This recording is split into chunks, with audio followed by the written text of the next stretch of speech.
ഇതെപ്പോഴും നിങ്ങളുടെ ശ്രദ്ധയിലുണ്ടാകണം. ഈശോയെ അനുഗമിച്ചത് ഒരു ജനക്കൂട്ടമാണ്, പക്ഷെ അനുഗ്രഹം ലഭിച്ചത് ഒരു വ്യക്തിക്കാണ്. എപ്പോഴും ഒരു ആൾക്കൂട്ടം, ഒരു ജനം ഈശോയെ അനുഗമിച്ചിരുന്നു.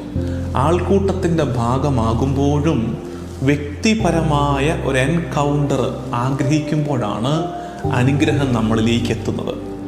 ആൾക്കൂട്ടം ഒരു മോബ് സൈക്കോളജി എന്ന് പറയത്തില്ലേ, ആൾക്കൂട്ടം അതിൽ തന്നെ ഒരു ഭ്രമമാണ് ആൾക്കൂട്ടം. അപ്പം ആൾക്കൂട്ടത്തിൻ്റെ ഭാഗമാകണം. തീർച്ചയായിട്ടും നമ്മുടെ യാത്ര ആൾക്കൂട്ടത്തിൻ്റെ ഭാഗമായിട്ടാണ്. തീർത്ഥാടക സഭയാണ്, നമ്മളൊരു കൂട്ടായ്മയിലാണ് യാത്ര ചെയ്യുന്നത്. ആ കൂട്ടായ്മ ഒരാൾക്കൂട്ടം കൂടിയാണ്. തീർച്ചയായിട്ടും വാക്കുകൾക്ക് അന്തരം ഉണ്ടെങ്കിലും അതൊരു ക്രൗഡാണ്.